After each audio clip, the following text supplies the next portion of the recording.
Since my sports camera doesn't work anymore, I can't show you what I do. I can't even show you myself. And all the people who complain of my big nose, it's all because of the fisheye lens on my sports camera. But I can't connect it to my computer anymore to transfer files. So I have to get the files off the internet and just do a slideshow kind of presentation, a PowerPoint presentation. So what I have come up with is a modification of a recipe. Um, Or I'm just reiterating what I've said before in prior videos that were removed from maybe other channels, maybe my Vinyasa channel on YouTube. But I thought it was worth bringing this back up again because I was buying some gum from the health food store, and gum is based on chicle, which is the rubber tree plant in South America, I believe. And, it has sugar and various herbs like ginger added to it. And it's really good for chewing. Um, but I didn't want to spend my last remaining dollars of this month's limited income on chewing gum. So I decided, well, you know what? I've run out of my beeswax oil combination that I usually like to make. And there is a video that somebody brought to my attention that was made 5 years ago, I believe, or less, in which I claim that beeswax helps to uh, alleviate or neutralize or heal or whatever, manage mental illness. And I remember now why I said that, because it's like the sweat that comes out of our body, except it comes out of the bee's body. And it's exuded. And it's the property of beeswax is similar to the way the bee conducts its how it lives, its consciousness. It's the extension of the queen bee. It's a collective consciousness of the hive. And one of the properties of bees isn't not just to pollinate flowers. And one of the reasons why they're so sensitive to pollution in our environment is because they are the dipstick, so to speak, the dipstick by which we gauge how our environment is doing. Because if they're sensitive to pesticides and whatnot, then we are screwing ourselves if we are killing off the bee population, because not only are we eliminating the ability for our flowers to be pollinated, but we're screwing collective consciousness of the biosphere, the flora and fauna, which includes us, because we're one of the fauna, along with the deer and the antelope who are playing on the prairie. We are screwing ourselves and everybody else who lives here, including the oceans, because it'll eventually all get dumped into the oceans, the sewer system of the earth. So I claimed that beeswax helps to embody within itself the chemistry of beeswax, the collective consciousness of the hive, and hence the environment, the connection that we have lost, apparently, between ourselves and our environment. And one way to embolden that is to make sure we include beeswax in the diet. But who wants to eat beeswax? It sticks to your teeth and gets stuck in there, and then you got to clean it out. Well, it's so simple solution is to melt beeswax in a double boiler with an oil base, and then add whatever ingredients you want to add. So basically, I'm going to go through the various ingredients of today's batch that I made. It takes a certain amount of effort and dexterity. I enjoy it, I must say, more than slaving over the pot, cooking a pot of beans, because I'd rather get my beans out of a can and have somebody else cook them for me on my behalf, or just get bean flour and add it to bread and cook it a little longer, cook it double time to cook the beans, because beans take twice as long to cook as it does to cook grains. Be that as it may, to melt beeswax, you have to use a double boiler, just like you melt chocolate, as you see here. You don't want to burn the chocolate, so you put something over a pot of boiling water or heated water, simmering water, to melt the chocolate. Now I like to use a tea mug, a ceramic tea mug, because I don't make much. I don't make this much, that's for sure. And it sits very nicely in a little pot or pan of water. And I like to use distilled water because I like to be a cleanly oriented person. If I'm not going to drink the stuff, then why would I want to use I mean, if I'm not, yeah, if I can't drink the stuff, why would I want to use tap water? So I use tap water for my water, and I use a mug, not as you see here. So let's close out this picture and look at another picture of somebody double boiling to heat up to melt chocolate. These are beautiful pictures? And here's another picture. Just get rid of the pot. Now, so my base is oil. That's the main ingredient, okay? You're going to need a lot of oil because you don't need a whole lot of beeswax. And quite frankly, I added too much beeswax. I did a whole stick. These are 1 ounce bars. I never use the 1 pound contraptions that are called organic because they might be fatal. They might give you a stroke. You know, nobody sells beeswax for eating. I eat it because I know it's good for me. And I'm telling you, I'm trying to promote the idea that it's good to eat it. But the caveat is, don't use the 1 pound blocks. You might get a stroke. I don't know. It feels like it's congesting the bloodstream. It's not a good idea. Use these small 1 ounce bars. They're a little better. And I used too much. I put a whole stick, 1 ounce stick, in a mug, a tea mug, and it was way too much wax. I could have gotten by very nicely with half a stick or less. It takes very little wax to do the job. Now I flavor it with a little bit of turpentine. Now we call it turpentine, those of us who use this stuff, but it's really Georgia pine gum spirits, or, if you prefer, the essential oil of Georgia pine tree, extracted, distilled from the resin, the tree gum, the tree resin of the Georgia pine tree. Now, turpentine is a product name which dates back 100 years ago, which we all know is paint thinner. And if you buy turpentine in the store, regular turpentine, it's got all kinds of poisonous additives, and that's why they put a skull and crossbones on it, because it's the additives that are poisonous, not the essential oil of Georgia pine. But I add that because that's my favorite flavoring of choice. And then I add lecithin, just for the hell of it, why not? Soy or sunflower, who cares? And I added a little bit of slippery elm powder, not the flakes you see here. I just wanted you to see all the benefits of slippery elm. A Mormon mother healed her son's hip joint disaster with slippery elm, of all things. She made a poultice. A poultice? A poultice. A poultice. This dates back to the 1800s. You can look it up on the internet. There's only one instance or two. She was a Mormon lady. They were being persecuted in, I believe it was Missouri or Mississippi. I get my M's mixed up, which state it was. Before they left, a bunch of hooligans came in with rifles and whatnot and shot up all the men. And one boy was hiding behind a door or something, and he shot the boy in the hip, and it blasted his hip joint to smithereens.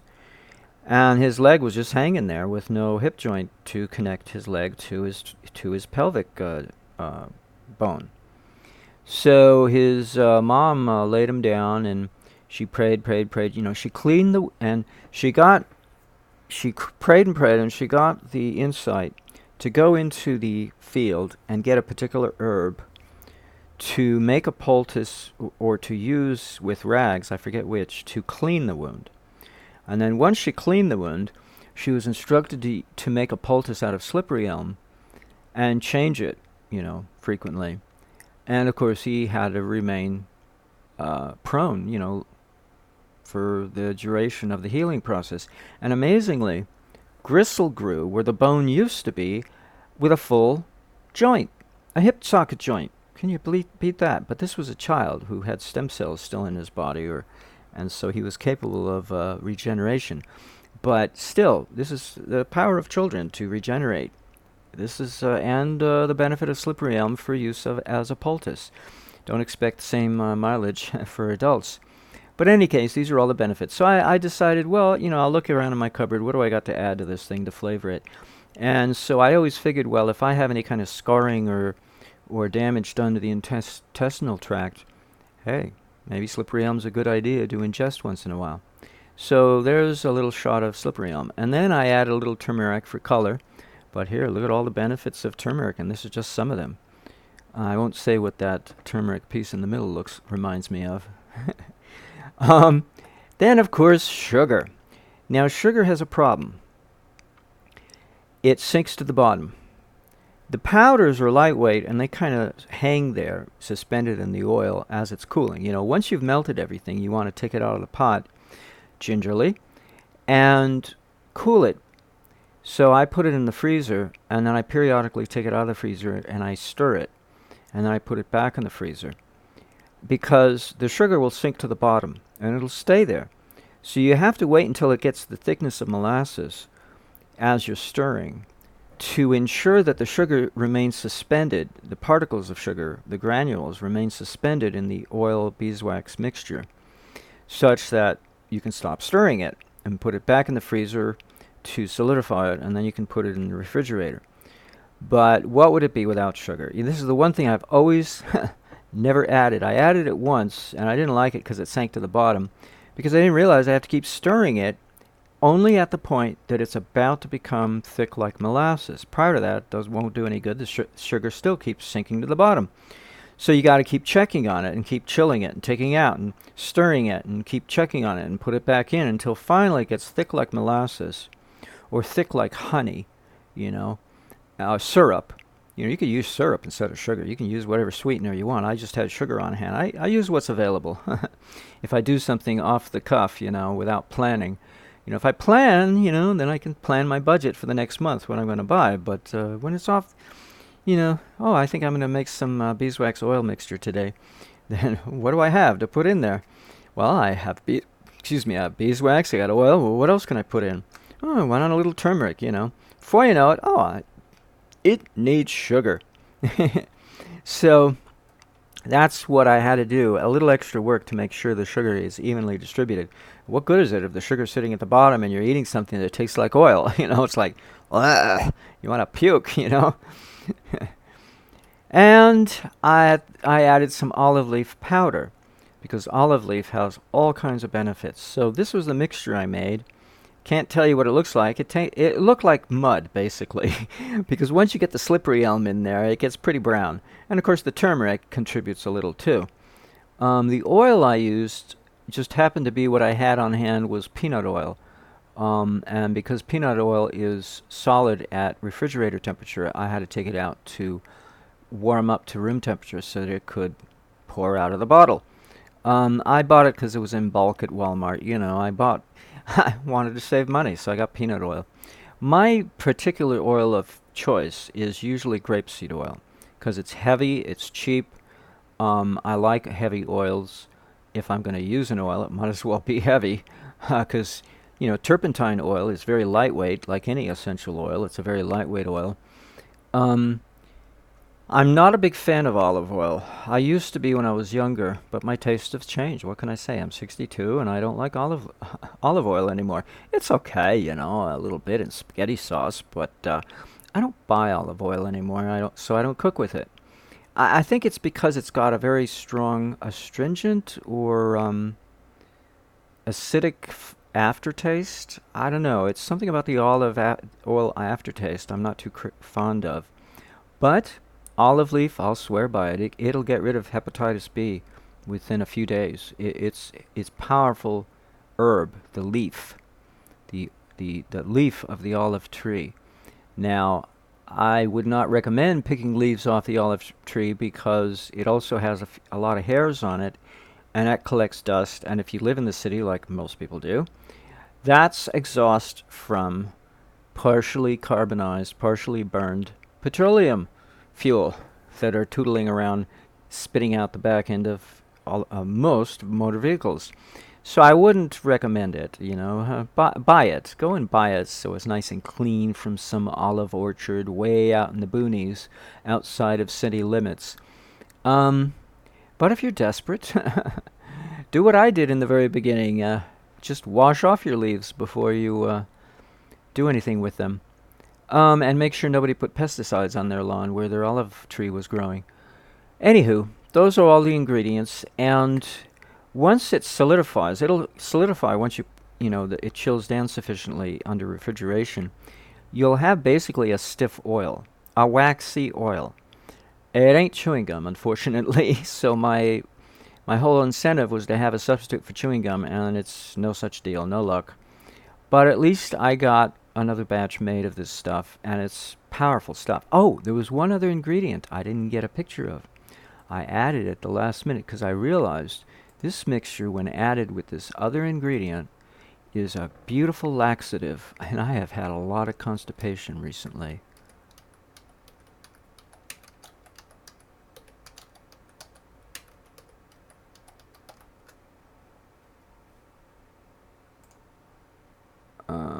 Magnesium carbonate powder. They don't have a good picture here. Well, I don't know. Yeah, these are all lousy. Lousy, lousy. Well, what can you do? Oh. Oh, interesting. They use it in gymnasiums. That's right. Gymnastic powder, magnesium carbonate chalk. How about that? Hey, you can buy it off of eBay. Look at that. So for you gymnasts who already know this, or for you non-gymnasts who do not know this, I certainly didn't. I knew they used chalk, but I didn't know it was magnesium carbonate. Cowabunga. So I guess gymnasts do not have constipation, do they? Because they're busy inhaling all this stuff as they're working out, as it comes off their hands. Interesting. Well, you learn something new every day, don't you? Um, all right. So you get some magnesium carbonate and you add it in there, and my God, it's the most beautiful laxative. Let me tell you. There's a nice picture of a pile of magnesium carbonate. It's a beautiful laxative when you add it into the oil beeswax mixture. It's unbelievable what it does to your bowels. It's just whoop. Oh, now you've got this beautiful solution, goo, whatever you want to call it. It'll be kind of stiff when you get it out of the refrigerator. So, what do you eat it with? Well, you could dip a cookie in it, but what I had with it were vegan wieners. Vegan wieners are made out of gluten with a lot of spices and some salt. And I like vegan wieners, and I can get them at Walmart. So I had it with that, and it was perfect. Perfect meal. Totally satisfying. You know? Couldn't be happier. So, and I had beautiful bowel movements. So, hey. Now, as we get personal. Oh, we had to say the BM word. Yeah, I had to. What can I? When you're 62, you got to talk about these things. I love gluten. I'm a big fan, you know. Praise the Lord, you know. I am allergic to wheat. I don't like wheat. I don't like the flavor of wheat. If I lived in a northern latitude, I'd love this stuff. But down here in Southern California, I can't stand it. But I love gluten. So what do I do? And wheat germ gives me gas.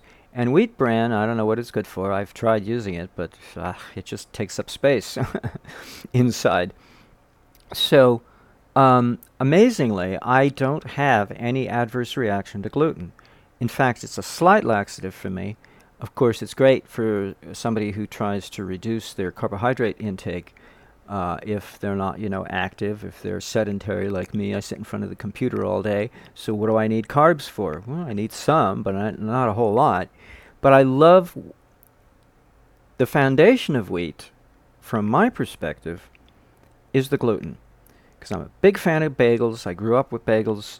And as a vegan, that's a nice way to get a high-protein meal, is just go, you know, when you're ordering out, you know, fast food, what do? You look for bagels. Most fast food joints like 7-Eleven or whatever have bagels, so it's not a hard way. You know, I'm not totally a vegan anymore, but I tend to go in that direction, and I have been a vegan for most of my life, for more than half of my life. And I was born into a raw food vegan family of alcoholics, so it's kind of in my brain. It's wired for veganism. Unfortunately, my brain is also wired for alcohol, and my liver can't handle it. So I have to keep my carb intake down. Sugar I can handle, oddly enough, in moderation, but starches I have to go easy on because I don't digest them very well. But gluten, proteins in general, beautiful. So I had this mixture with gluten-based vegan wieners, and it was a superb meal all by itself. Let me tell you, I couldn't be a happier camper. My kitty, one of my kitties, may he rest in kitty heaven peace. Danny boy. He was a big Burmese black cat. Big. This was like a small puppy dog, you know. This guy was huge.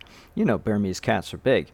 And he was so funny when after he had a BM, a Bloody Mary, okay, he was so happy he'd run around, meow, meow, meow, meow, and run, meow, meow, meow. He had to announce to the world how happy he was, and his BMs were huge and stinky. Oh my God, when I cleaned out his litter box, it was a big deal. And it was a big deal for him, too, in a different sort of way. Anyway, now that's getting a little personal. Hey, when you have 5, 6, 7 cats, you know, at one time, cleaning up the messes after them, make sure the ants don't show up. Okay, enough. Enough said. I hope you enjoyed that little video. The vignette of my life. What life used to be like with Vinny when he used to have cats. I've eschewed myself from all kittiness. The kitties know me. Anytime a cat sees me, it's like they already know me, and I already know them. 40 years with cats, I would imagine we know each other quite well. So no need to get reacquainted or continue to have cats. I'm kind of done with that. Not interested in dogs, maybe because I couldn't keep up. Yeah, I can't keep up with them. They're too powerful and too healthy for me. Cats like to sit around and, you know, take it easy. That's just my speed. Okay, enough of that.